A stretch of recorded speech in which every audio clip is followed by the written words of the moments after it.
ಕರೆಕ್ಟ್ರಿ. ಇಷ್ಟು ಬುದ್ಧಿಗಳಿಗಳ ನೀವು ಹೋಗ್ತೀರಿ ಬಹಳ. ಅದಕ್ಕೆ ಇಂಥ ರೀಸನಿಂಗ್ ಪವರ್, ಇಂಥ ಧಿಯೋ ಯೋನ, ಇಂಥ ಬಂಧನಾನ್, ಇದೆಲ್ಲಕ್ಕೂ ಮೂಲ ಕಾರಣ ಯೋಗ ಸಾಧನ. ಅದು ನಿಮ್ಮ ಬುದ್ಧಿಮತ್ತೆ ಹೆಚ್ಚಾಗುತ್ತೋ, ರೀಸನಿಂಗ್ ಪವರ್ ಹೆಚ್ಚಾಗುತ್ತೋ, what to what, when to do, what to do, where to do ಅಂತಕ್ಕಂಥ ಬುದ್ಧಿಮತ್ತೆ ಡೆವಲಪ್ ಆಗುತ್ತೆ. ಬರೀ ಹೇಳ್ಕೊಂತ ಕೂಡುದಿಲ್ಲ, ನಿಮಗೆ ಝಲಕ್ ತೋರಿಸ್ತೀನಿ, ಹೇಳ್ತೀನಿ, ಅದನ್ನ ಮಾಡಿಸ್ತೀನಿ. ಈಗ ಮಾಡಿ ತಯಾರಿದ್ದೀರಾ?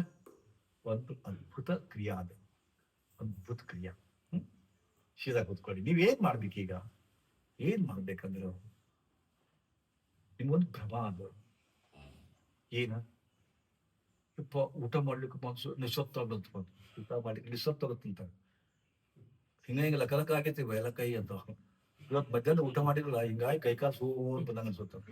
ಅದು ಊಟ ಮಾಡಿದ್ರೆ ಶಕ್ತಿ ಬರ್ತದೆ ತಿಳ್ಕೊಂಡ್ರಿ ನೀವು. ಊಟ ಮಾಡಿದ್ರೆ ಶಕ್ತಿ ಬರುತ್ತೆ ಅಂತ ತಿಳ್ಕೊಂಡ್ರಿ. ಯೋಗದೊಳಗೆ ಒಂದು ಶಾಸ್ತ್ರ ಬರ್ತದೆ, ಬಹುಶಃ ನಿಮಗೂ ಆಸಕ್ತಿ ಬರ್ಬೋದು. ಒಂದಿಷ್ಟು ಪಾಯಸದ ಆಯುರ್ವೇದದೊಳಗ ಒಂದು ಬೀಜ ಬರ್ತಾವ. ಆ ಬೀಜದ ಪಾಯಸ ಮಾಡಿ ಕುಡಿದ್ರಪ್ಪ ಅಂದ್ರ 6 ತಿಂಗಳು ಹೊಟ್ಟೆ ಹಸಿದಿಲ್ರಿ. 6 ತಿಂಗಳು ಹೊಟ್ಟೆ ಹಸಿದಿಲ್ಲ. ಎಂತ ಚಮತ್ಕಾರ ಇದು. ಇದು ಗೋಪ್ಯದ. ಅಕಸ್ಮಾತ್ ಇದೇನ್ ಡಿಸ್ಕ್ಲೋಸ್ ಆತಪ್ಪ ಅಂದ್ರೆ ಎಲ್ಲರೂ ಅದು ಪಾಯಸ ಕೊಡ್ಬೋದು ಅಡ್ಡಾಡ್ತಾರೆ.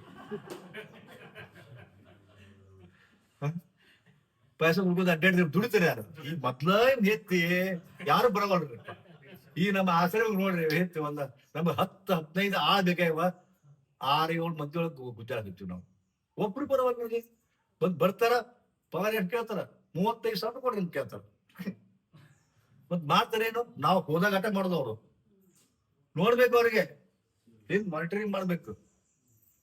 ಅವ್ರ ಮ್ಯಾಗ ಒಂದು ಬಾಳ ಇಡ್ಬೇಕು. ಮತ್ತ 35,000 ದುಡಿಯೋರ್ ಮ್ಯಾಗ 15,000 ರೂಪಾಯಿ ದುಡಿತಕ್ಕಂಥ ಮತ್ತೊಬ್ಬ ಸೂಪರ್ವೈಸರ್ ಇಡ್ಬೇಕು ಅವ್ರ ಮ್ಯಾಗ. ಇಬ್ರು ಕೂಡ ಮತ್ತೆ ಪಂಟೊಳಗೆ ಕೊಡ್ತಾರ, ಮೊಬೈಲ್ ನೋಡ್ಕೊಂತ. ಅಂತ ಕಾಲ ಬೇಕು. ಒಬ್ರು ಸಿಗೋಲ್ರು. ಅಂತ ಹೊತ್ನ್ಯಾಗ ಈ ಪಾಯಸ ತಿನ್ನೋದು ಟೆಕ್ನಿಕ್ ಹೇಳ್ಕೊಟ್ರ ಏನಾಗಿತ್ತು? ಇನ್ನೂ ಫನ್ ಅಂದ್ರ, ಇಂಡಿಯಾದೊಳಗ ಮೈಸೂರೊಳಗ ಆಹಾರ ಸಂಶೋಧನಾ ಇಲಾಖೆ ಅಂತ ಗೊತ್ತಿದೆ. ಆಹಾರ ಸಂಶೋಧನಾ ಸಂಸ್ಥೆ ಹಂಚ್ಕೊಂಡು ಸಂಶೋಧನೆ ಮಾಡ್ತಾರ. ಅವರು ಇದೇ ಪಾಯಸ ಮಾಡ್ತಕ್ಕಂಥ ಬೀಜದಿಂದ ಕ್ಯಾಪ್ಸೂಲ್ ತಯಾರು ಮಾಡ್ಯಾರ. ಕ್ಯಾಪ್ಸೂಲ್ ತಯಾರು ಮಾಡ್ಯಾರ. ಮತ್ತೆ ಅದು ಐತಿ ಇಲ್ಲ ಅಂತೆಲ್ಲ, ಹೌದಾ? ಆ ಕ್ಯಾಪ್ಸೂಲ್ ಅನ್ನ ಮಾರ್ಕೆಟ್ ಬಿಡ್ಬೇಕಂತ ಒಂದು ನಡೆದಿತ್ತು. ಬಿಟ್ಟರು ಕೂಡ ಒಂದು 6 ತಿಂಗಳೊಳಗೆ ಗಾಲ್ಮೇಲ್ ಆಯ್ತು ಎಲ್ಲರೂ. ಅಗದಿ 5 ರೂಪಾಯಿ ಕ್ಯಾಪ್ಸೂಲ್ 6 ರೂಪಾಯಿ ಕೊಂಡು ತಗೊಂಡಾರ ಕ್ಯಾಪ್ಸೂಲ್ ಅಲ್ಲಿ. ಅವಾಗ ಶೆಟ್ಟರ್ ನಮ್ಗೆ ಗೊತ್ತಾಯ್ತು, ಬ್ಯಾನ್ ಮಾಡ್ಬಿಟ್ರು. ಅದನ್ನ ಮತ್ತೆ ಸಂಸ್ಕರಣೆ ಮಾಡಿ ಆಸ್ಟ್ರೋನಾಟ್ಸ್, ಗಗನಯಾತ್ರಿಗಳಿಗೆ ಆ ಕ್ಯಾಪ್ಸೂಲ್ ಕೊಡಕತ್ತಾರೆ. ಅದೇ ಇದನ್ನ. ಯಾಕಂದ್ರೆ ಇವತ್ತು ಒಂದು ಗುಳಿಗೆ ನುಗ್ಗಿ ಸಾಕ್ರಿ, 6 ತಿಂಗಳ ಮುಗಿತ್ತು. ಆರಾಮ್ ಒಂದಿಷ್ಟ ಬಾಕ್ಸ್ ಒಯ್ದ್ರಪ್ಪ ಅಂದ್ರ 7-8 ವರ್ಷ ಆರಾಮ ಸುತ್ತಾಡಿ ಬರ್ಬೋದು. ಹಂಗೆ ಹಿಂಗ್ ನಡೆದತ್ತ. ಇದೆಲ್ಲ ಹೇಳೋ ಉದ್ದೇಶ ಬರ ಅಷ್ಟು ನಮ್ಮ ನಡುವೆ ಅದ್ಭುತ ಜ್ಞಾನ ಇದಾಗೈತಿ. ಅದೃಶ್ಯ ಆಗ್ತಕ್ಕಂಥ ವಿದ್ಯೆ ಅದು. ಅದೃಶ್ಯ ಆಗ್ತಕ್ಕಂಥ ಇದು ಮುಂದೆ ನೀವು ಅದೃಶ್ಯ ಹಾಕಿರಿ. ಒಂದು ಇದನ್ನ ಬೇರ್ ಬಾಯಿಗಿಟ್ಕೊಂಡ್ರು, ಹೌದಾ? ಭೂನಿಧಿನ ತೆಗೆದುಕೊಳ್ಳತಕ್ಕಂಥ ಟೆಕ್ನಿಕ್ ಅದಾವ. ಆನಂತರ ಒಳಗಿದ್ರ ಭೂಮಿ ಒಳಗೆ ನಿಧಿ ಇತ್ತಪ್ಪ ಅಂದ್ರೆ ಗೊತ್ತು ಮಾಡ್ಕೊಟ್ಟವ ರೊಕ್ಕಕ್ಕಾಗಿ ಎಷ್ಟು ಮುಂಚೆ ಹಾಕತ್ತಾರ. ಕೆಲವೊಬ್ಬರಿಗೆ ರೊಕ್ಕ ಅಲಾಯಸ್ ಬರ್ತದ, ಕೆಲವೊಬ್ಬರಿಗೆ ಚಂತನ ಬಿಡು ರೊಕ್ಕ ಹುಟ್ಟುತ್ತಿಲ್ಲ ಅಂತ ಡೈಲಾಗ್ 10 ನಿಮಿಷಕ್ಕೊಂದು ಸಹಾಯಕತ್ರಿ. ಎಲ್ಲರೂ ಪ್ರತಿಯೊಬ್ರು ನೀವೇನು ಇಲ್ಲಿ ಬಂದಿರಲ್ಲ, ಹಣಕಾಸಿನ ಹರಿವಿಲ್ಲ ನಿಮಗೆ. ಹಣ ಇಲ್ದ ಇವತ್ತು ಹೆಣಕ್ಕಿಂತ ಕಡೆ ಅದ. ಹಣ ಇಲ್ದಾವ ಇವತ್ತು ಹೆಣಕ್ಕಿಂತ ಕಡೆ. ಆ ಹಣಕ್ಕಾಗಿ ಎಷ್ಟೆಲ್ಲ ಒದ್ದಾಡಕತ್ತೀರಿ, ಸರ್ಕಸ್ ಮಾಡಕತ್ತೀರಿ. ಆದ್ರೆ ಕೆಲವು ಮಂದಿಗೆ ಮುಟ್ಟಿದ್ದೆಲ್ಲ ಚಿನ್ನ ಆಗುತ್ತೆ. ರಾಜಕಾರಣಿಗಳು ಹಿಂದ್ ಬೆಂಡ್ ಬಿಡ್ರಿ. ಒಬ್ರಿಗೆ ರಾಜಕಾರಣಿಗಳು ಬೆಂಡ್ ಬಿಡ್ರಿ, ನೀವು ಇಡೀ ಉದ್ದಾರ ಆಗತ್ತ. ಆ ರಾಜಕಾರಣ ಹಿಂದ್ ಬಿದ್ರಪ್ಪ ಅಂತ ಬೇನಾಮಿ ಆಸ್ತಿ ಬಂದ್ಬಿಡ್ತು ನಿಮ್ ಕೈಯಾಗ. 100 ಕೋಟಿ ಆಸ್ತಿ ಕೊಟ್ಬಿಡ್ಬೇಕು ನಿಮ್ ಕೈಯಾಗ. ಹಂಗಾರೆ ಇಲ್ಲ, ಹೌದಾ?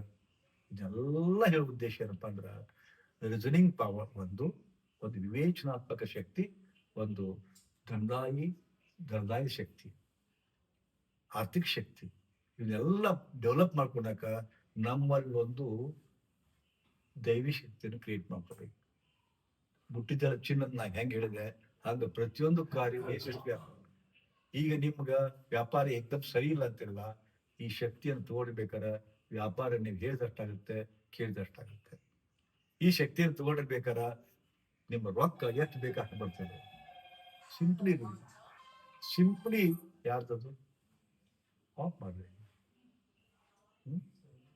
ನಿಮ್ ಸಪ್ಲ ಕೇಳಬಾರ್ದು. ಸೊ ಅಂತ ಶಕ್ತಿಯನ್ನು ಪಡ್ಕೋಬೇಕಾದ್ರೆ ಆ ಶಕ್ತಿ ಎಲ್ಲೂ ಇಲ್ಲ, ಒಳಗಡೆ ಅದು. ಇದಕ್ಕೆ ಅಂತಃಶಕ್ತಿ ಅಂತೀರ. ಅಂತಃಶಕ್ತಿ ಅಂತೀವಿ. ಯೋಗದೊಳಗೆ ಎಷ್ಟು ಪವರ್ ಅದ. ನಾವು ಎಷ್ಟೋ ಮಂದಿ ಬರ್ತಾರ, ಗುರುಜಿ ನನ್ನ ಮಕ್ಕಳನ್ನ ಹೇಳ್ದಂಗೆ ಕೇಳವಲ್ರು ಅಂತ ಬರ್ತಾರ. ಮತ್ತೊಬ್ರು ಬಿಡ್ರಿ, ನಿಮ್ ಮಕ್ಕಳ ನಿಮ್ ಮಾತು ಕೇಳವಲ್ರು, ನಿಮ್ ಹೆಂಡ್ರ ನಿಮ್ ಮಾತು ಕೇಳವಲ್ರು, ಮತ್ತು ಮಂದಿಗೆ ಏನ್ ಕೇಳಿಸ್ತೈತೆ?